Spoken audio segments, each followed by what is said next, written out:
Boa tarde. Boa tarde. Está começando mais um jornal do Joaquim Murtinho. 2014 é o ano que se comemora 20 anos do sucesso do Plano Real, e o JJM abordará este assunto que está no bolso da população brasileira.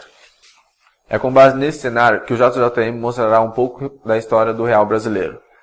Confira agora uma reportagem de Gleice Stephanie. Bom, no momento que ele foi criado, o Brasil passava uma situação bem crítica no sentido assim, já haviam passado por vários planos que não deram certo, e a grande preocupação no Brasil naquele momento era conter a inflação, que a nível internacional já falava assim em hiperinflação. Um dos projetos básicos era o quê? Cortar a inflação, cortar os gastos públicos, faz parte do projeto neoliberal de cortar, por exemplo, a participação de funcionários, a participação dos empregados em sindicatos para poder baixar salário, certo? Cortar o assistencialismo, cortar a assistência social, embora dentro do projeto neoliberal, dentro do sistema capitalista, assistência social não é uma coisa, como se diz hoje, é a coisa do governo tal. Não, a assistência social ela vem desde a Revolução Francesa dentro do capitalismo, que é: eu preciso conter o povo, eu não posso deixar que o povo se revolte novamente, como aconteceu na Revolução Francesa. Então, eu preciso conter o povo. Então, o Bolsa Escola, Vale Gás, tudo esse assistencialismo aí, Bolsa Família, tudo isso é uma coisa do capitalismo. Isso não é comunismo, isso não é socialismo, não é nada. Isso aí é uma questão capitalista. Eu preciso conter o povo. Na sua opinião, quais são os pontos negativos e positivos da implantação do plano? Foi levado em conta assim, só a queda da inflação. Só que ninguém parou para pensar, né, e hoje se discute muito a estabilização econômica, mas ninguém parou para pensar o que ocorreu de imediato, certo? Se pegar, por exemplo, os avós de vocês criticam muito o Collor, porque o Collor foi lá e prendeu o dinheiro da poupança, o dinheiro do banco, certo? O Fernando Henrique, junto com esses economistas do PSDB, nessa questão de estabilizar a economia, ele fez pior, sem que o povo percebesse. Por que ele fez pior?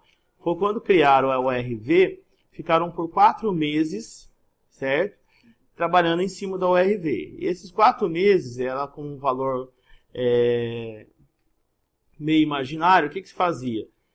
Todo contrato, tudo que era feito, ia lá fazia em cima da URV. Então hoje eu iria pagar uma conta, ela era X, tá? Amanhã essa conta era X mais alguma porcentagem.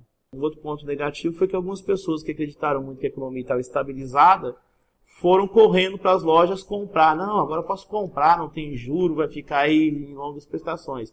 Só que como houve essa liquidez, tirou dinheiro do mercado, o cara comprou, primeira, segunda, terceira parcela, pagou. Da quarta para frente já não conseguiu pagar, não tinha dinheiro circulando no mercado. E aí foi onde lojas começaram a entrar com ação. De repente o cara estava indo na sua casa, com o oficial de justiça, buscar a geladeira de volta, certo? Buscar a TV de volta. E aí outro ponto negativo foi que manteve-se a abertura no sentido dos importados entrarem dentro do mercado no Brasil, tá? Com essa abertura dos importados entrarem no mercado, muitas indústrias quebraram no Brasil. Como foi naquela época a implantação do Plano Real e após 20 anos, como que está sendo? Quando lança o Plano Real, era $1 por R$1, certo? Em pouco tempo, em alguns meses, durante alguns meses, 3 primeiros meses, com 84 centavos de real, você comprava $1. Tá? Isso foi sendo levado no primeiro ano do governo, segundo ano do governo Fernando Henrique. Quando chegou no terceiro ano do governo, aí começou a decadência. Por que houve a decadência? Quais são os pontos negativos pós o lançamento que chega isso até hoje? Os bancos começaram a falir, né, que não houve falência, todo mundo sabe que foram golpes, certo? Algumas empresas também começaram a dar o golpe. E esse dinheiro que foi recolhido lá, aquele 1 por 2 que a gente fez lá, o que aconteceu? Começaram a ser tirado do caixa para pagar a dívida dos bancos, certo? Os bancos foram leiloados, para acabar com os gastos do Estado, para fazer a liquidez do Estado, leiloaram as empresas e não apareceu esse dinheiro. Aí o que aconteceu? Foi onde falaram, o dólar subiu. O dólar não subiu. é aquele dinheiro que a gente tinha em caixa para garantir o dólar é que foi gasto, certo? Você não tem mais aquele caixa, aquela coisa sólida que garantia esse dólar.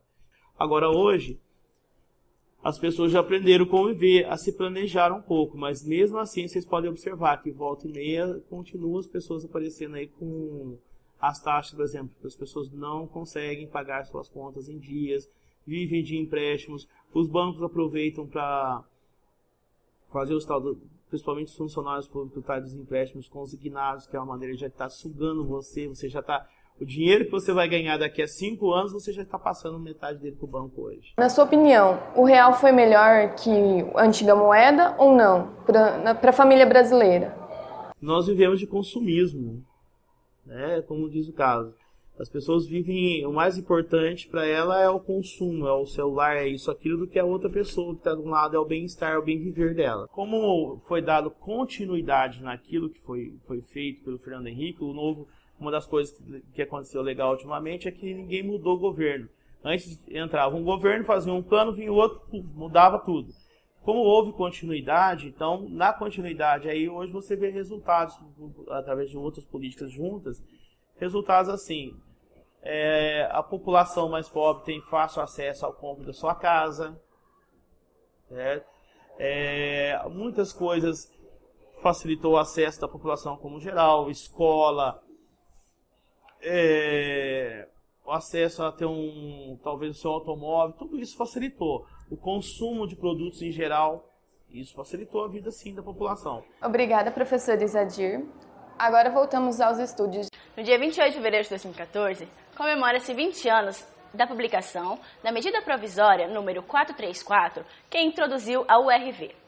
No Brasil, foi implantada a segunda moeda nacional, colocando fim à inflação e dando mais segurança às empresas brasileiras. Estamos aqui com o bancário Ademir Cardoso Costa para a gente estar entendendo como que foi a implantação nos bancos. Seu Ademir, essa implantação do banco foi como? A implantação no banco foi bem tumultuada, porque teve que trocar o sistema de um dia para a noite. Os bancos tinham que estar preparados para a mudança. E, assim, teve muita mão de obra, né? Teve que deslocar funcionário para trabalhar sábado, domingo, direto, para poder fazer as conversões do saldo das contas, das aplicações, tudo. Quais são os pontos positivos e negativos do Plano Real para o banco? Para o Plano Real para os bancos, para o banco foi bom, porque os lucros aumentaram, porque o povo teve mais dinheiro para gastar, para adquirir bens e serviços, e o banco vive de empréstimos, então para o banco foi muito bom. Há 20 anos atrás, foi implantada no Brasil a medida que visava a estabilização da economia brasileira, chamado Plano Real. Estamos aqui na Praça de Coelho e iremos entrevistar algumas pessoas, como o Sr. Virgílio. Sr. Virgílio, o senhor acha quais são os pontos positivos e negativos do real? Eu acho que não existe pontos negativos, só positivos, porque a economia brasileira, até o real, era uma inflação muito alta, a moeda não valia nada, os preços dos produtos, de todos os produtos brasileiros, desde a cesta básica até os produtos industriais, todos os dias mudavam de preço. A inflação era uma inflação altamente corrosiva. Com o Plano Real, estabilizou a moeda brasileira, o país se organizou. Hoje, 20 anos se passaram, e eu acredito, na minha modesta opinião, que não existe pontos negativos para o real, somente pontos positivos, porque o que nós podemos observar, vocês que são futuros acadêmicos e vão conhecer mais para frente, que eu tenho certeza, o país só cresceu e vai continuar crescendo em todos os setores da economia brasileira, e isso graças ao Plano Real. Bom, o Plano Real, na realidade, se tornou um meio que o Brasil cresceu, se tornou um país grande, porque nós entramos num ciclo de moeda forte do mundo. Isso aí teve um reflexo muito grande em grandes áreas da população, não em todo o Brasil, né? E o Plano Real hoje, ele é muito pouco estudado, as pessoas falam muito pouco sobre ele, porque já se tornou cotidiano o dinheiro.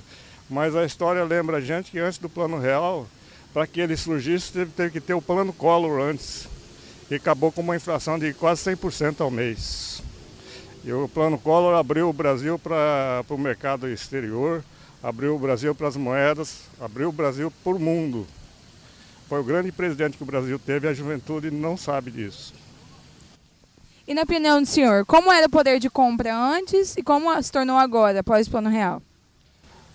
Antigamente as coisas eram mais baratas, todo mundo conseguia comprar a sua casa com o dinheiro que ele ganhava no trabalho. Hoje tem que ser financiado. É muito caro e os juros são muito altos no Brasil. Isso atrapalha todo o camarada que vai colocar uma economia no eixo, principalmente na área trabalhista, que se cobra muito quem quer ser patrão. Muito obrigada. Olha, no começo o real era valorizado, né? Porque a gente, com uma quantidade pequena no mercado, a gente comprava bastante coisa, trazia bastante coisa. Hoje, eu vejo que o real desvalorizou completamente. Porque eu não sei se as coisas aumentaram muito, né? Ou se esse real desvalorizou. Porque a gente vai no mercado, a gente não traz nada mais com aquele dinheiro que a gente fazia uma compra. Hoje você já traz na mão aquilo que você comprava, trazia no carrinho. Então eu acho que desvalorizou muito o real. Então para nós não está sendo bom, porque é uma coisa que não está ajudando, né? Este ano completamos 20 anos do fim da hiperinflação no Brasil. Com o uso da moderna teoria econômica disponível, um grupo seleto de economistas conseguiu planejar e executar o Plano Real. Era o início de uma nova era de estabilidade e possibilidades para a economia doméstica. Após inúmeras mudanças institucionais importantes, é possível comemorar e vislumbrar um futuro promissor? É infeliz a notícia que o Brasil, mesmo com todos esses avanços, ainda é um dos países com maiores índices de inflação. Então, o aniversário do Plano Real, bem como o calendário eleitoral, deve ser uma nova oportunidade de reflexão para o país. Não para sermos nostálgicos, mas para os desafios que se colocam à economia brasileira. Sem isso, o legado do plano pode estar com os dias contados. O JJM se encerra por aqui. Fique agora com a próxima apresentação. A não ser que essa seja a última. Tenha uma boa noite.